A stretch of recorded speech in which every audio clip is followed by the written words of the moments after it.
The Chargers will not have to face quarterback Ben Roethlisberger when they host the Pittsburgh Steelers on Monday Night Football, but they will see speedy running back Le'Veon Bell.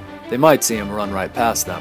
Remember that 43-yard touchdown run by Adrian Peterson in Week 3, where he just escaped Corey Liuget at the line, stiff-armed Jimmy Wilson at the 40, got through Kyle Emanuel at the 26, bounced off Eric Weddle at the 23, and high-stepped to the end zone.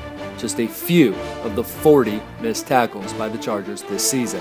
That's third most in the NFL, which is a big reason the Chargers are allowing a league-high 4.88 yards per carry. While any running back is dangerous if you can't tackle, the Chargers are particularly vulnerable against Bell. In 2 games since returning from a 2-game suspension for violating the league's substance abuse policy, Bell is averaging 4.7 yards a carry, with more than 1/3 of his total 191 yards coming on just 3 runs of 23, 22, and 21 yards. The Chargers have allowed 5 runs of 20 yards or longer, second most in the NFL. Their biggest challenge this week is making sure they don't allow any more.